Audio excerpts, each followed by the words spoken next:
So hello guys, welcome back to the channel. So this is the ninth video of the day, जो कि अब एक bonus video में डालता हूँ as I said. So this is my first bonus video.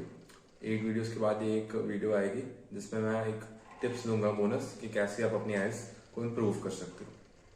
तो beginners जो prepare कर रहे हैं आइल्स के एग्जाम के लिए, उनके लिए कुछ बेसिक टिप्स लिखी है मैंने, तो जो मैं बताने जा रहा हूँ. तो don't forget to like and subscribe अगर कंटेंट पसंद आए तो. So let's start.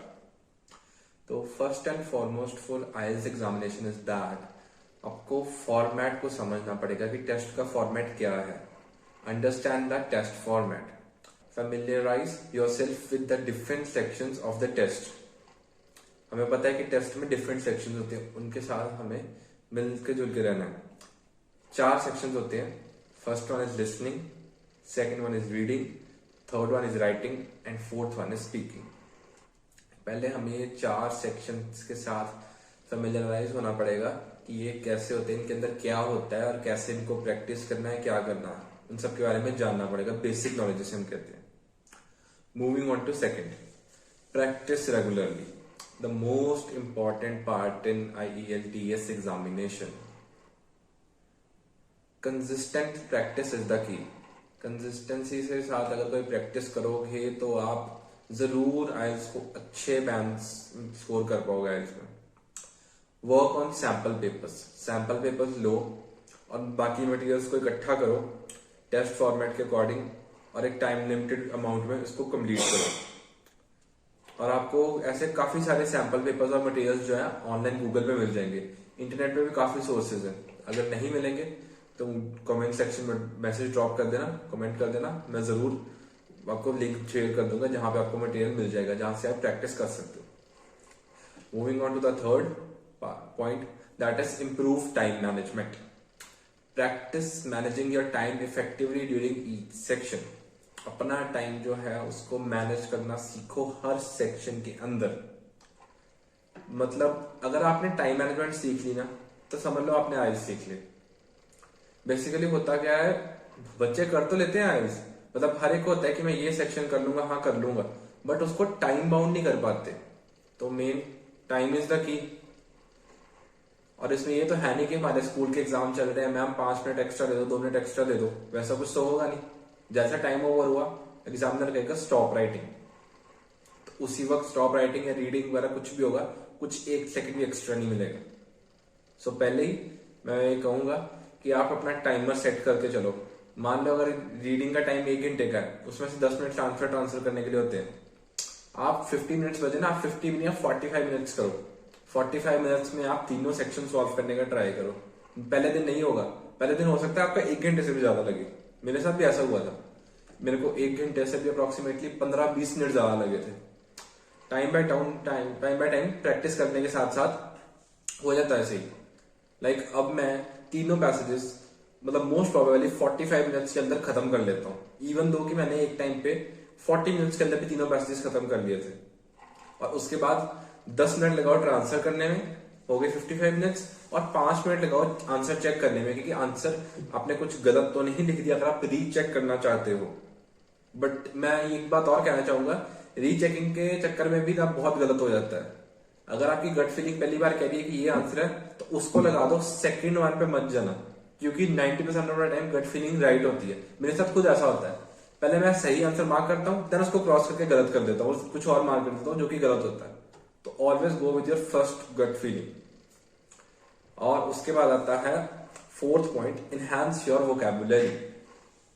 Work on expanding your vocabulary as it can be beneficial for both the writing and speaking sections.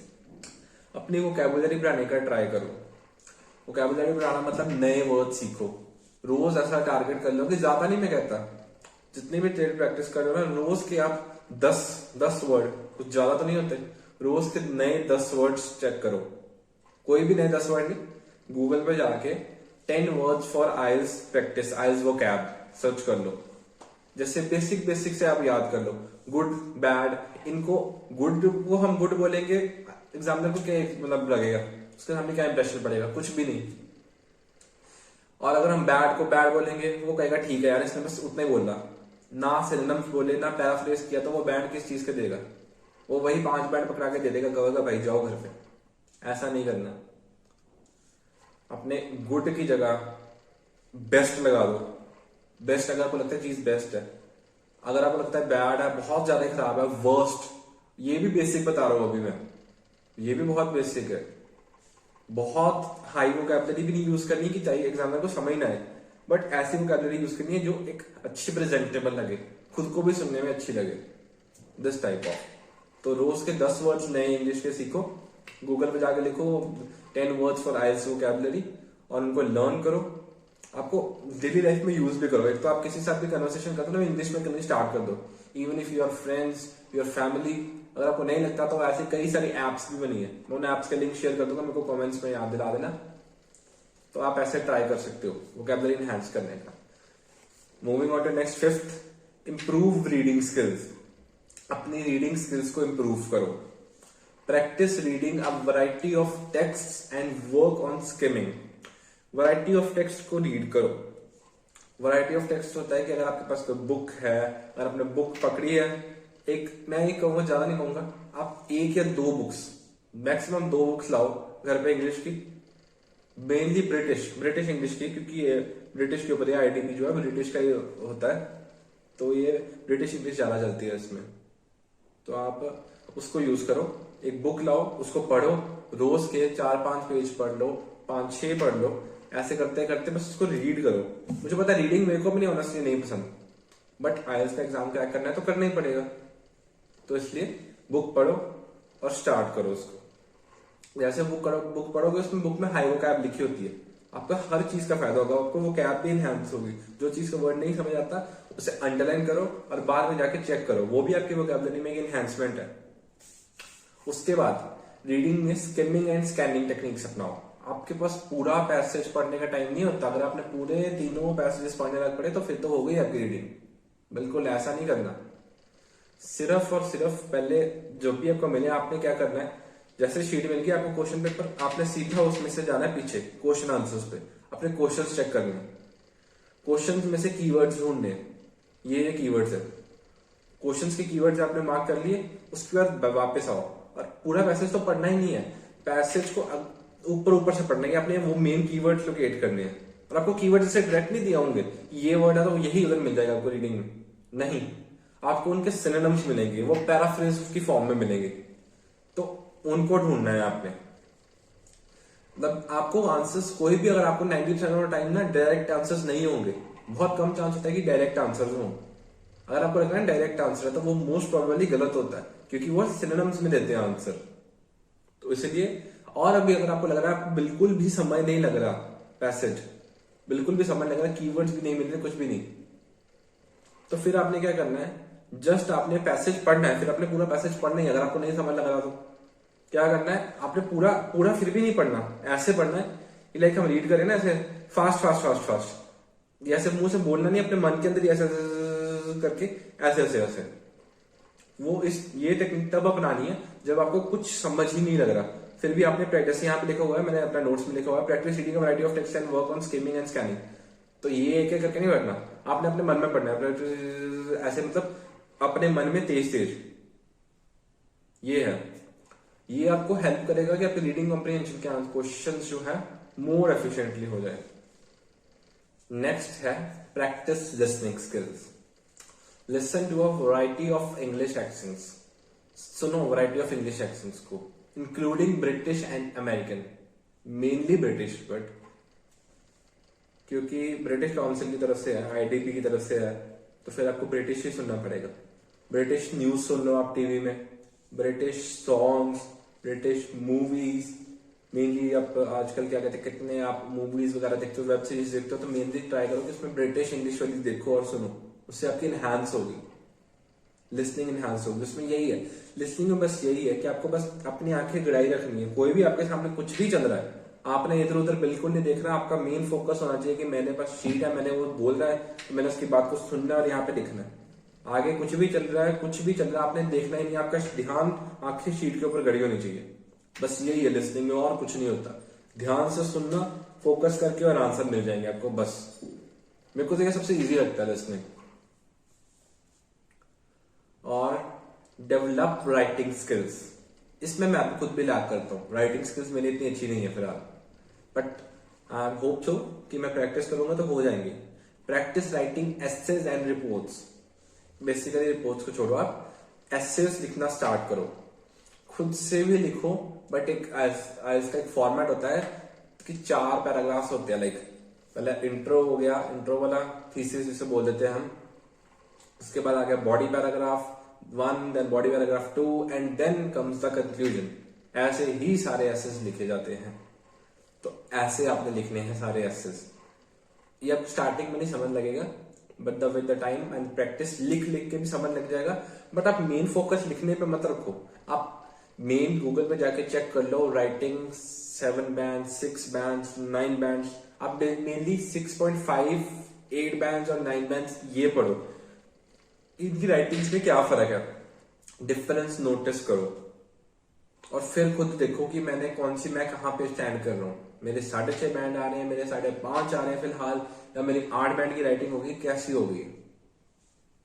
और आपको फिर भी समझ नहीं लग रहा, तो आप एक क्या कहते हैं टीचर को कंसल्ट कर सकते हो, या आपके कुछ आसपास कोई रिलेटिव है, या आप ऐसा कर सकते हो कि मुझे आप डीएम में भेज दो, या मेरा इंस्टा मेंशन है यूट्यूब पे, आप वहां पे दे दो, मैं असेस करा के आपको बता दूंगा कि कितने बनने bands. This is the best I can do for you guys. उसके बाद आ जाता है, हाँ, राइटिंग में सच एक और बात मैंने बतानी थी, ग्रामर की तरफ ध्यान देना, ग्रामेटिकल मिस्टेक्स मत करना, क्योंकि उसके बैंड्स कटते हैं। 3-4 पैरामीटर्स के ऊपर राइटिंग को मेजर किया जाता है, कितने बैंड देने हैं उसमें। टास्क रिस्पॉन्स ठीक है, कोहेरेंस है, ग्रामर में कोई गलती है कि नहीं है, और एक और होता है वो भी मेरे दिमाग में नहीं आ रहा, बस 4 होते हैं, तो इनके बेस के ऊपर बैंड्स ही देने जाते हैं। ग्रामर को, वोकैबुलरी इसमें भी ऐड करनी है, जो आपने स्पीकिंग के लिए सीखेंगे ना, वो वोकैबुलरी इसमें भी ऐड करनी है। और आपकी जो राइटिंग है उसका कनेक्शन होना चाहिए। ये नहीं है कि एक चीज पे आप यहाँ पे बता रहे हो कि इसका घर यहाँ पे है फॉर एग्जाम्पल, और यहाँ क्या कहते हैं, उसके बाद सेकंड लाइन में बता दिया कि इसका नाम ये है।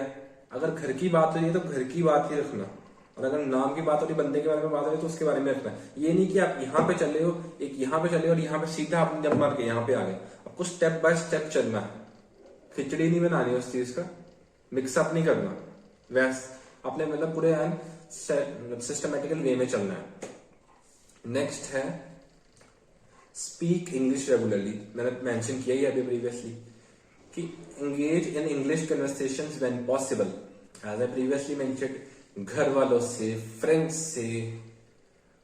से नहीं कर पा रहे तो ऐसी कुछ एप्स भी होती है जिनके थ्रू आप इंग्लिश कन्वर्सेशन कर सकते हो, या फॉरेन स्पीकर्स भी काफी सारे होते हैं जिनके थ्रू आप सीख सकते हो इंग्लिश, उनके साथ कन्वर्सेशन करो इंग्लिश में। मुझे पता स्टार्टिंग में होगा कि आप बोल नहीं पाओगे प्रॉपरली, क्या होगा, बट स्टिल प्रैक्टिस करते जाओ, एक टाइम पे फ्लुएंट हो जाओगे।